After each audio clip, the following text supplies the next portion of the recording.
If you are a beginner guitar player or someone who's been playing a while but still wants to know more details about chord variations, then this video is for you. Today I'm going to be going over how to read and understand guitar chord charts, as well as going through all the different variations of these basic guitar chords. So if you're interested in learning about any of this, please keep watching.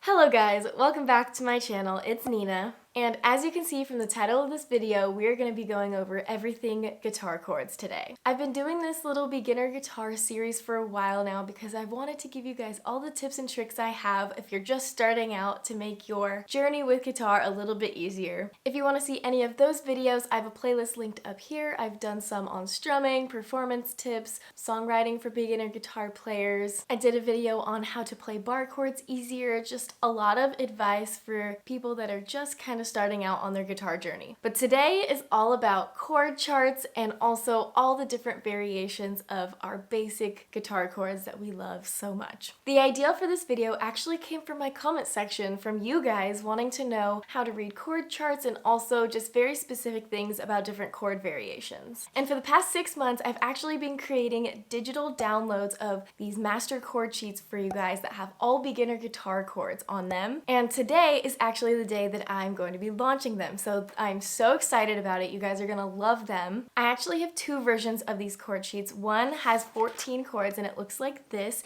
And these are just our basic chords. These are ones I use in my tutorials like all the time. And the best part is they come in a variety of different colors that you can download and print. And the second version of my chord sheet is actually way more extensive. It goes through every single letter of the guitar alphabet here, and it has the variations for each chord. And so this is just like a great resource for you guys. Again, comes in all the different colors. And the great thing about these chord charts is that they are all beginner variations. I don't have any bar chords in here because these are for beginners, but the reason I really wanted to make one of these is because sometimes it's really hard to find an easier variation of a chord and you can't learn the song that you want to play. You get discouraged and you just kind of give up because you've hit a wall and you are having a really hard time with bar chords or really hard chords or whatever your issue seems to be. These chords are going to be so great for you until you can take that next step and learn those bar chords. So if you guys want to check out any of my digital products, they are in my Etsy shop. The link is down below, as well as on my website. And I'm just so excited to share these with you because I think you guys are gonna love them. Okay, now let's get into the video. Okay, first things first, we are going to be going over how to read and understand a guitar chord chart because that is very important when you guys are trying to learn new chords, especially when you're teaching yourself. Now, a guitar chord chart usually has 6 by 6 lines. So the vertical lines are going to be your strings, and the one that is most left is going to be your 6th string and going down to the 1st string on the right side. Now, the one thing that kind of confuses people is the orientation of the chord charts. So you see they're going up and down. And so what my guitar teacher would tell me to do is just imagine that it is a guitar neck and you can like turn it sideways. And when you turn it sideways, you can tell that it kind of matches the guitar fretboard. If you hold it this way and look at your guitar, it mirrors the same thing. So I'll show you what I mean. Okay, so you have your guitar and you have your chart. The horizontal lines are your frets. So we got 1, 2, 3. Your guitar chord chart only shows the first 5 frets, essentially, right here. Something my guitar teacher told me to do was draw kind of like the head of the guitar on the guitar chord chart. Can you see that?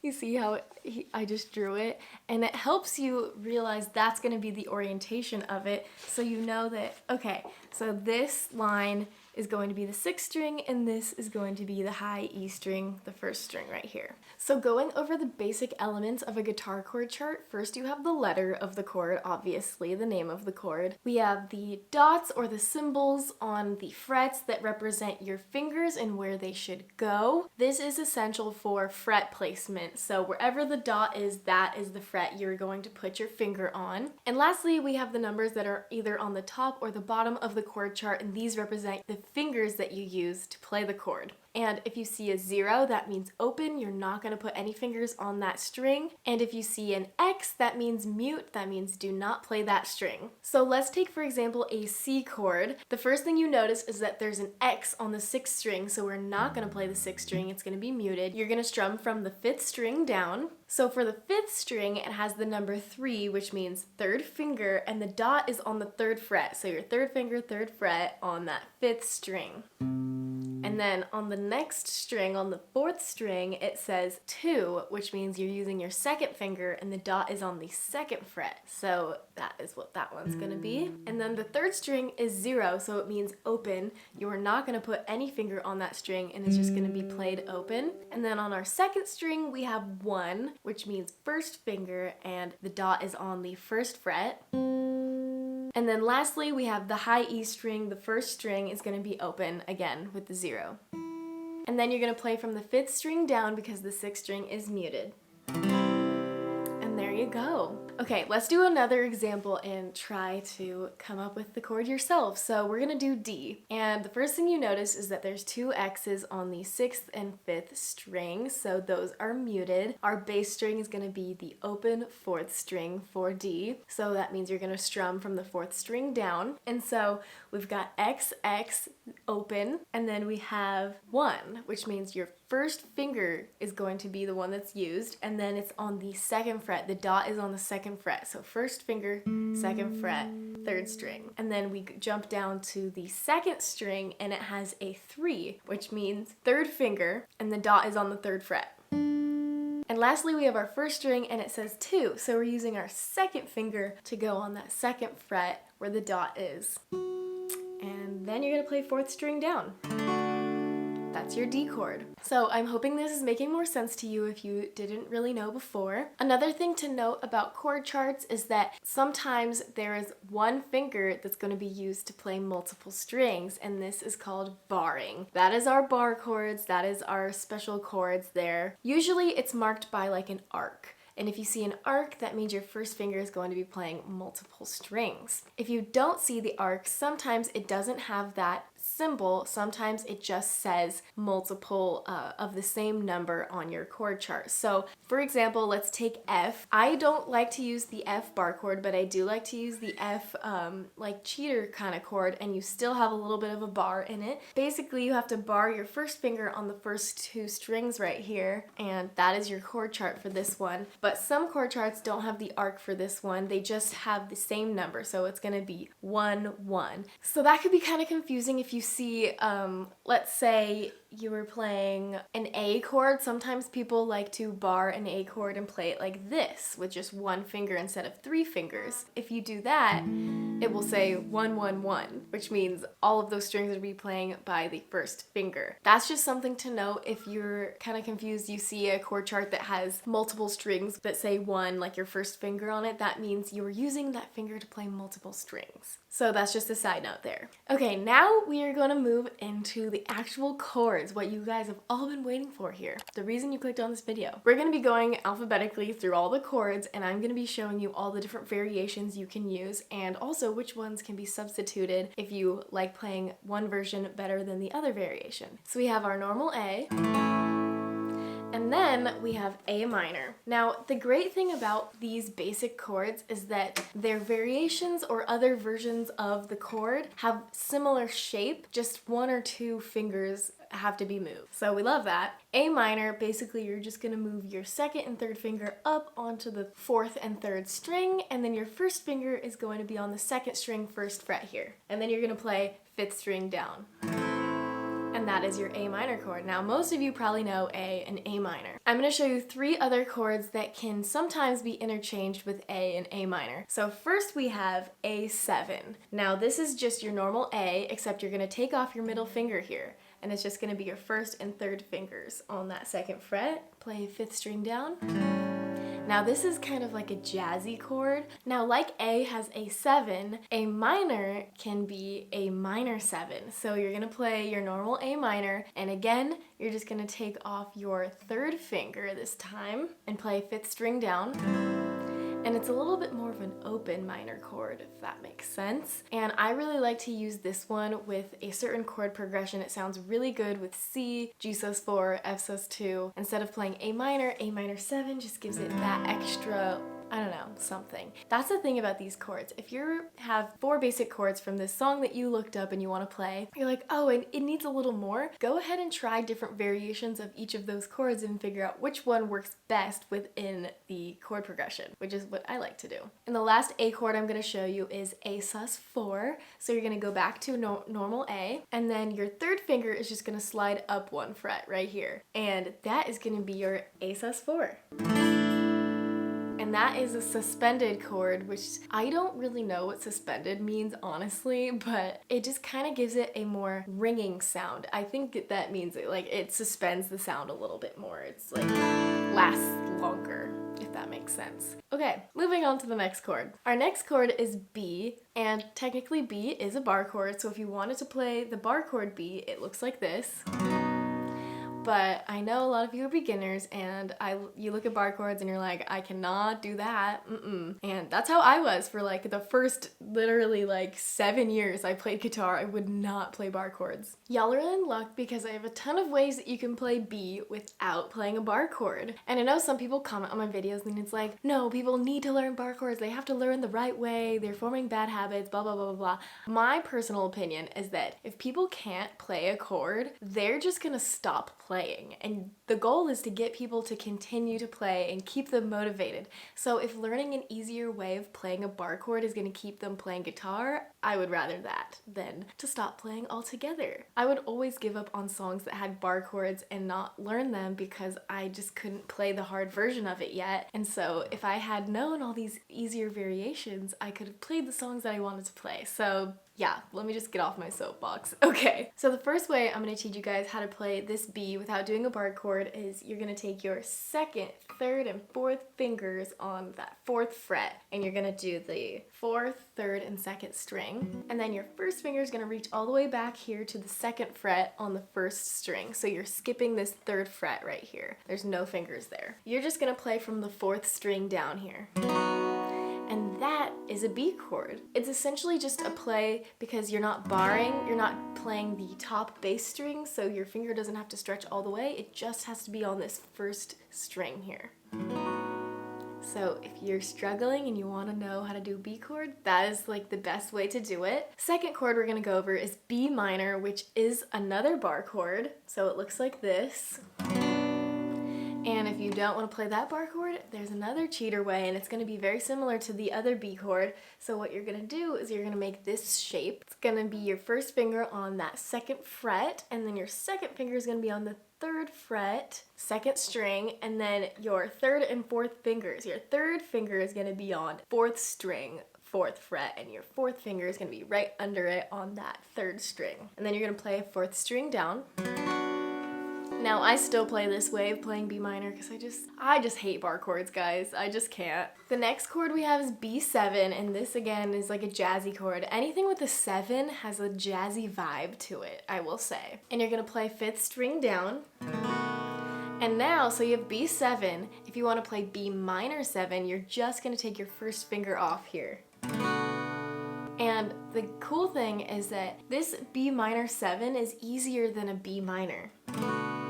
So if you can't even play the cheater chord B minor, sometimes B minor 7 will work instead. So if you're looking through a song and it requires you to play B minor, sometimes you can play B minor 7 in place of it. And I say sometimes because sometimes it doesn't sound quite right, but other times it works really well with a chord progression. So yeah, we love that. And then the last one I'm going to show you guys is called B sus4. And I will say this is my favorite version of B ever because it's a suspended chord, which I just love suspended chords. I think they sound so good and just works with so many chord progressions. Instead of doing a bar chord, this is a good one too. So first finger on that 5th string, 2nd fret, and then you're gonna reach your 3rd and 4th fingers over to the 4th fret. This stretch can be kind of hard, so I will say this is an intermediate chord. So your 3rd and 4th finger is going to be on the 4th and 3rd string, and you're gonna play 5th string down.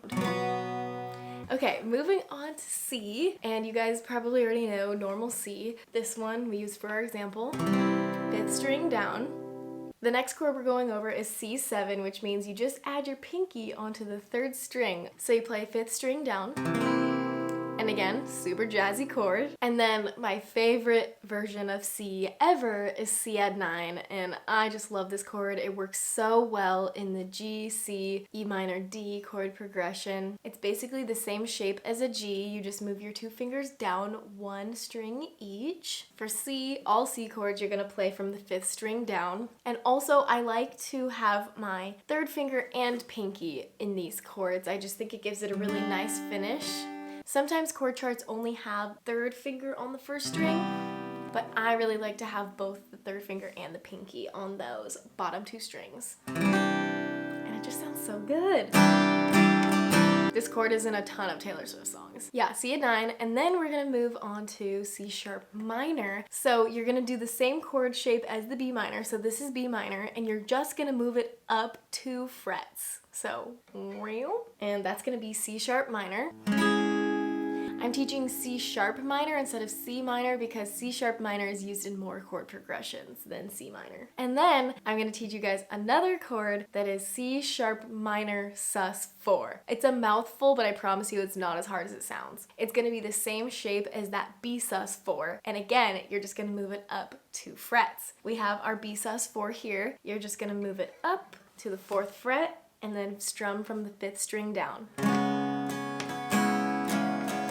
And again, it's just like a really nice suspended chord. B sus4 and C sharp minor sus4 are both good chords to use together. Now, when you have chords that are so high up on the neck, the chord charts are gonna look a little bit different because they're not counting from the 1st fret. If you see a number next to the 1st fret on a chord chart, that means that's the fret that you're gonna start on. So when I write out C sharp minor, it's gonna have a 4 next to the 1st fret, which means you start it on the 4th fret. So your 1st finger is going to be on the 4th fret, not the 1st fret. So that's just something to note. If you're looking at a chord chart and you're like, this isn't sounding right, make sure that you're starting on the right fret. Next, we're moving on to D, and we already went over D in the example, so we have normal D.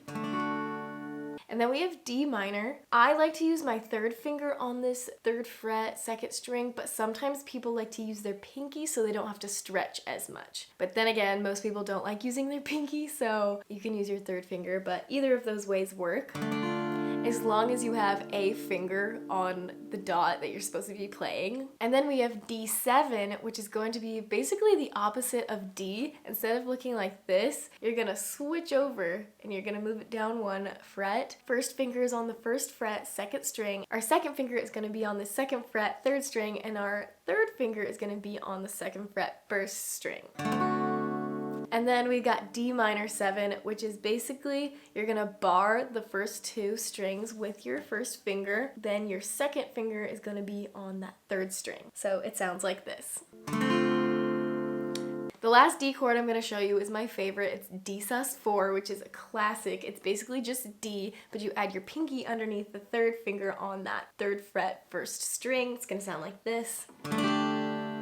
Next, we are moving on to E. E major is just gonna be A minor, just moved up 1 string per finger, so then you're gonna play open. E is a chord that gets a completely open strum, just all the strings all together. And then we have E minor, which you can just take off your 1st finger, and that's E minor.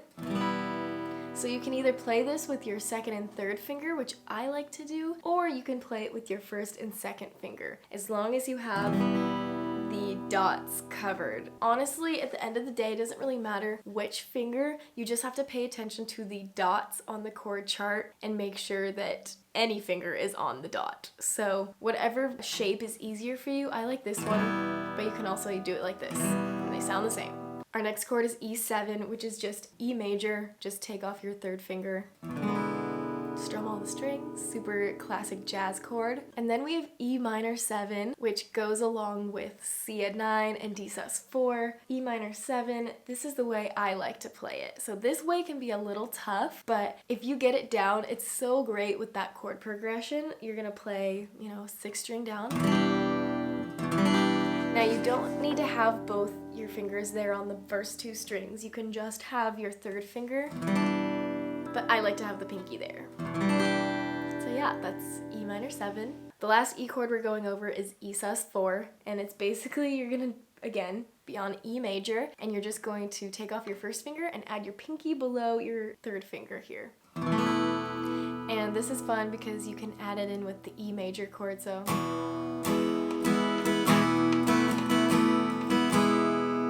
it just gives you more variation. Okay, moving on. We have F, which is a bar chord technically, but like we all know, I don't like bar chords. So this is the cheater way / the way pretty much like a lot of people play F like this, so I wouldn't even call it cheater way. So that's your F chord. You're gonna bar your first 2 strings with your first finger. It's similar in shape to a C, so we love that they are played usually together. So the next chord we're gonna go over is F minor, and this one, again, you're gonna bar the first 3 strings with your first finger, or if you can't do that, you can use your other fingers instead of just using one finger. And you're gonna play from the 3rd string down. And this is just like, you know, your go-to if you can't play bar chords, because some of these don't always work and they don't sound quite right, but like they're enough to get the same like sound as the song, if that makes sense. And this also goes for F minor 7, which is going to be barring the first 4 strings on the 1st fret, or you can use all of your fingers. So those are those chords. Those are technically bar chords, but those are your cheater ways variations to do them. Next we're going to do F7, which is like F major 7, which means you are just going to do a normal F, except you're not going to bar the first 2 strings. You're just going to have your first finger on that 1st fret 2nd string here. So this is what it's going to sound like. So it's like, sounds slightly different from your normal F, but this is easier for beginners who still can't bar their first 2 strings with their one finger. You can just play one of the strings. And then my favorite F chord ever is F sus2. I love this chord so much. What you're gonna do is you're gonna bar the first 2 strings like a normal F, and basically it's just an F chord except you take off your middle finger, and that's all, and it sounds so cool. It's a wonderful suspended chord. I use it literally all the time. Moving on to our final round of chords, we have G, which is my favorite chord of all time. I feel like I've been saying that the whole video, but G is literally my favorite chord ever. This is what G looks like, and of course I have my bottom 2 fingers on the 2nd and 1st strings. You don't have to do that, you can have just one finger, but I like to have both of them. And you strum all the strings for G. It's just such a full chord. The next chord we're going to go over is G minor, which is similar to the F minor situation, but it's going to be on the 3rd fret. You're going to bar the first 3 strings here. And if you want to play G minor 7, again, it's the first 4 strings, so it's going to sound like this. Next we have G7, which is gonna take the shape of a C chord kind of, so except your 3rd finger is gonna be on the 6th string and your 2nd finger is going to be on the 5th string 2nd fret, and then your 1st finger is gonna be all the way down on that 1st string. So it's a bit of a stretch here, but this is what it's gonna sound like. Super jazzy. And then, keeping this same kind of shape, you're gonna do G sus4. So your first finger is gonna be on the 1st fret, 2nd string, and then your 3rd finger is gonna stretch all the way up to the 6th string on the 3rd fret, and then your middle finger is not gonna be on any chord. So this is gonna be G sus4. And that is another really great suspended chord. Okay, so I think those are all the chords I'm going over today. Again, all these chords are on my chord sheet, my master chord sheet right here, so if you want to purchase them, the links are all down below. The great thing about these chord sheets is that they're printable and you can download them instantly and get to work right away. You can put them in a frame, hang them on your wall, you can print out as many as you want. It's just a really good resource to have with you when you're trying to learn a new song if you're a beginner guitar player. If you guys have any questions, feel free to comment down below, or even DM me on Instagram. I like to connect with you guys on there too. If this video was helpful for you, please give it a thumbs up. Lets me know that you like what I'm doing. And if you want to see more videos and tutorials, go ahead and subscribe because I post new videos every Tuesday and Friday. And thanks for being here, guys. I'll see you in the next one. Bye. It sounds like World War II in my living room. This video is a bit of a mess.